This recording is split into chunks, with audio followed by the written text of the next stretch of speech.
দিদি কি আছে এটা? এটা মাড়ি আছে। মাড়ি মানে?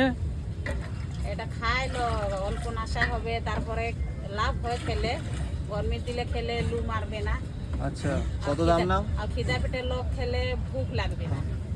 মানে খিদে পেটে খেলে খিদে পাবে না, না, আর ভরা পেটে খেলে খিদে হবে না লাভ নাকি? আছে, খিদা তো লাগবে না কিন্তু লাভ আছে। ভরা পেটে খেলে কি হজম হয়ে যাবে? হ্যাঁ, হজম তো হবে। আর এনার্জি পাবে তো কাজের। হ্যাঁ, কত দাম নিচ্ছ গ্লাস? 10 টাকা গ্লাস। 10 টাকা গ্লাস। এখানকার ফেমাস আইটেম এটা, হ্যাঁ, এটা মানে এখানে সবাই পছন্দ করে এই জিনিসটা। ফেমাস আছে। আর হচ্ছে গায়ে কি এনার্জি আসবে, শক্তি আসবে? শক্তি আসবে, চালের জল আছে না, চালের জল আছে তো শক্তি তো আসবে। আমরা চাল কেন খাই? শক্তি আসবে জন্য। এটা শুধু ভাত দিয়েই তৈরি, তাই তো? করবার জন্য। মানে ভাতটা পচিয়েই তৈরি হয়? হ্যাঁ, এটা ভাতটাই আছে। কতদিন টাইম লাগে পচতে? 3 দিন টাইম লাগে। 3 দিন। 3 দিন ভাত রেডি করে রেখে দিতে হয়?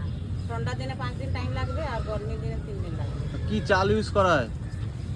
যে আমরা খাই।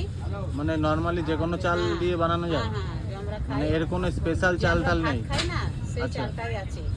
মানে এর কোনো স্পেশাল চাল নেই? হ্যাঁ। আর এর মধ্যে কি মেশানো যায়? ও রানু। সেটা কি জিনিস? রানু এত বড় বড় থাকবে, সফেদ সফেদ থাকবে রানু থাকবে। আচ্ছা। ওটাও চালের আটা থেকে বানাতে হয়। আচ্ছা, ওটাও আটা দিয়ে বানানো হয়? চালের আটা মানে থাকবে। ওটা না দিলে হবে না নাকি? না, না, ওটা না দিলে হবে না। ওটা না দিলে ও খারাপ হয়ে যাবে, পচা হয়ে যাবে, ও বনবে না তাহলে। আর এগুলো খায় কিসের সাথে? এটা এটা মাংস, আচ্ছা। মাছের সাথে, মাংসর সাথে, বেশি কি দিয়ে খায়? আর চানার সাথে। শুয়োরের মাংস দিয়ে খায় না? এখানে তো শুয়োরের মাংস ফেমাস।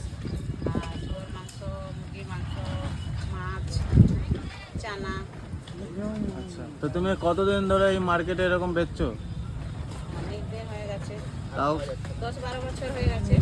10-12 বছর? আচ্ছা। আর কোন কোন দিন লাগে এই মার্কেটটা? বৃহস্পতিবার আর রবিবার। মানে সপ্তাহে 2 দিন লাগে, তাই তো?